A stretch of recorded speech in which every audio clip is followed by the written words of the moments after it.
Namaku Rahman. Tahun 2012, umurku 15 tahun. Aku tinggal di sebuah desa kecil terpencil di pedalaman Kalimantan bernama Desa Rawa Hitam. Desa kami kecil, rumah-rumah masih banyak yang terbuat dari kayu dan berdiri di atas rawa. Di belakang desa ada hutan lebat yang tidak pernah benar-benar terang meski siang hari. Jalan utama hanya berupa aspal sempit yang memotong desa seperti ular panjang. Kalau malam datang, suasana jadi sangat sunyi karena hanya suara jangkrik, kodok rawa, dan angin hutan yang terdengar. Dulu desa kami damai. Setelah maghrib, orang-orang masih duduk di warung kopi.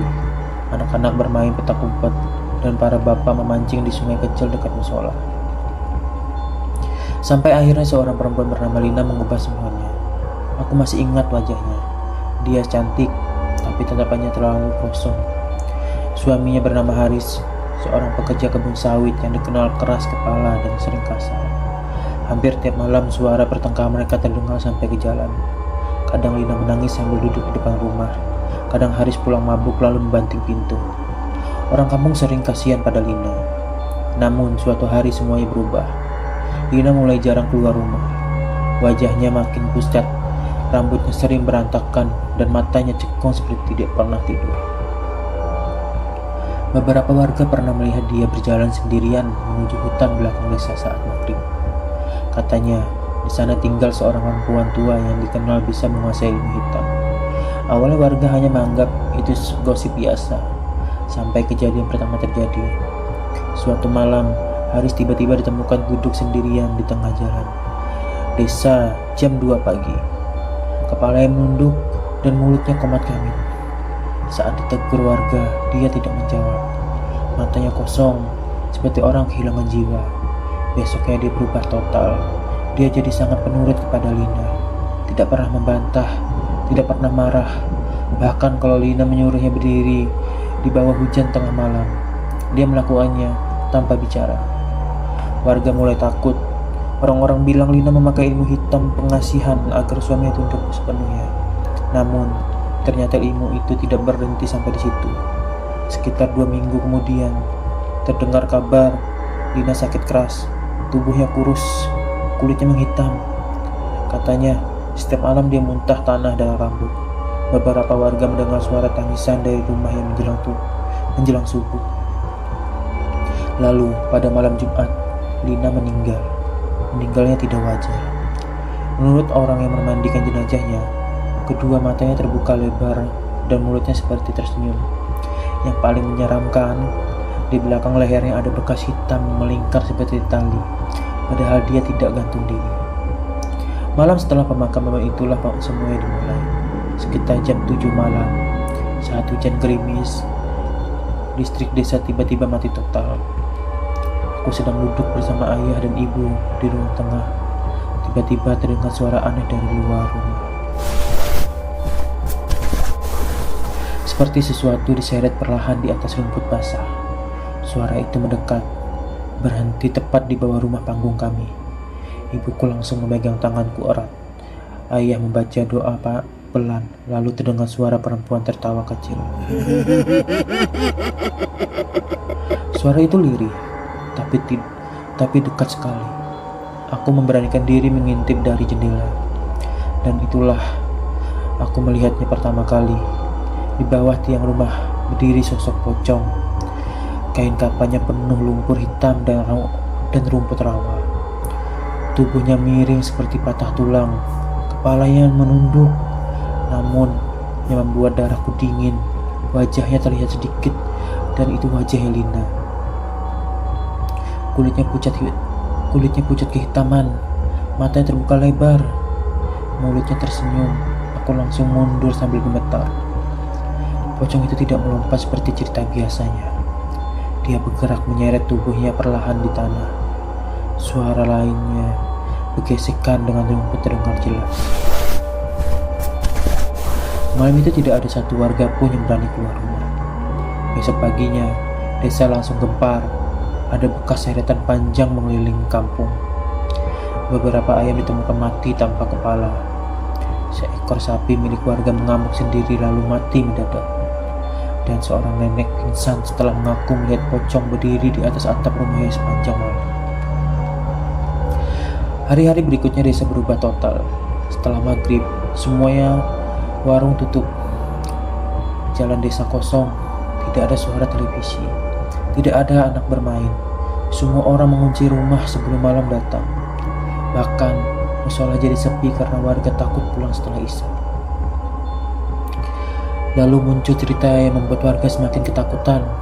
Menurut orang-orang tua kampung, Lina berubah menjadi Sandah, hantu pocong ilmu hitam yang gagal kembali ke alamnya.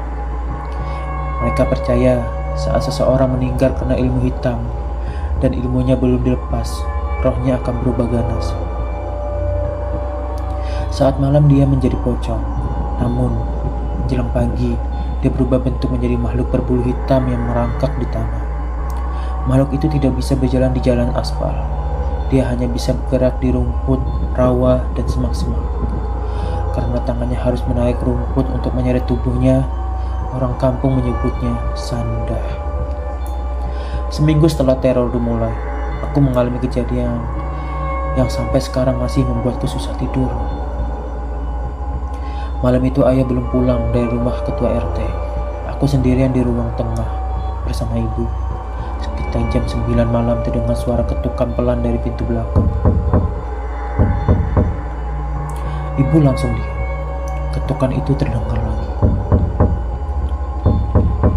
Lalu suara perempuan memanggil Luri. Buka. Tubuhku langsung dingin karena suara itu mirip Lina. Ibu tidak menjawab. Tiba-tiba terdengar suara seretan mengelilingi rumah. Suara itu bergerak cepat, kadang di depan, kadang di samping rumah, kadang tepat di bawah lantai kayu. Lalu terdengar suara garukan. Seperti kuku panjang menggaruk tiang rumah. Aku tidak kuat menahan penasaran. Aku mengintip lewat sela lantai kayu. Dan aku berharap tidak pernah melihat apa yang ada di bawah sana. Di bawah rumah ada sosok hitam berbulu panjang. Tubuhnya kurus, tangannya panjang seperti akar pohon. Kepalanya masih terbungkus kain pocong yang sudah merobek. Dia bergerak seperti suster ngesot sambil menarik rumput rawa. Matanya merah menyala. Makhluk itu berhenti tepat di bawah tempatku berdiri. Lalu perlahan kepalanya mengadah. Matanya menatap langsung ke arahku. Aku langsung jatuh terduduk. Saat itu juga terdengar suara tawa perempuan dari bawah rumah. Tawanya berubah jadi tangisan, lalu berubah lagi jadi suara marah. Haris, Haris. Suara itu seperti orang menahan sakit. Ayah pulang beberapa menit kemudian dan menemukan aku menangis ketakutan. Besok paginya kami menemukan bekas kuku panjang di tiang rumah. Beberapa hari kemudian Haris hilang. Warga mencarinya sampai ke hutan, dan mereka menemukannya pagi hari di pinggir rawa.